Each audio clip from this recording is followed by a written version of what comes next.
ਗਲੀਆਂ ਦੇ ਵਿੱਚ ਪੱਕਾ ਦੇ ਵਿੱਚ ਕਰ ਰਹੇ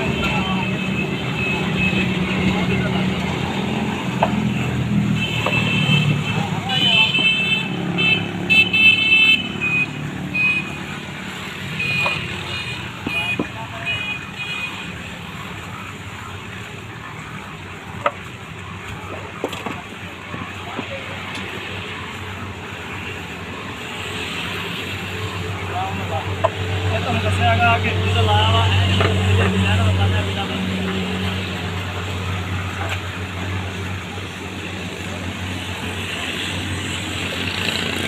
ਆ ਦੇ ਚੀਜ਼ ਉਹ ਅੱਜ ਨਾ ਦੁੱਧ ਲਾਇਆ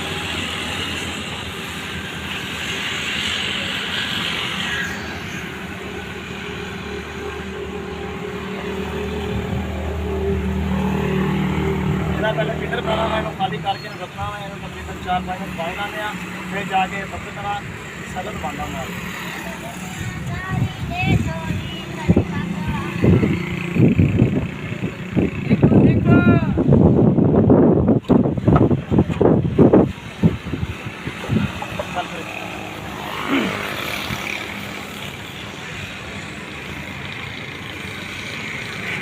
इन्हें तो खाली करना वा खाली करके फिर रखना वा डिजाइन चले खाली करके फिर निकला फिर पहले डीजल लाना डीजल ला के फिर रखना वा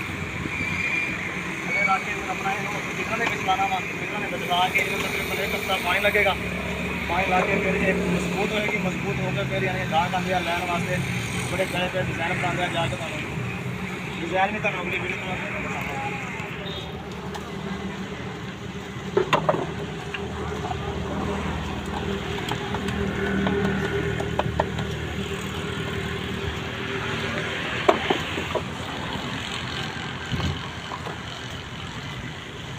खाली करने की बड़ी मेहनत होंगी है बड़ा औखा खाली होंगे वा ताज़ा होवे टुट जाता वा तो फिर मालक यानी कि बोलते हैं कि नुकसान ना करो फिर उस बाद धुप लवाई दी चंगी धुप के काम किया वा धुप लवा के फिर शाम को जाके भी साढ़ा 500-600 रुपया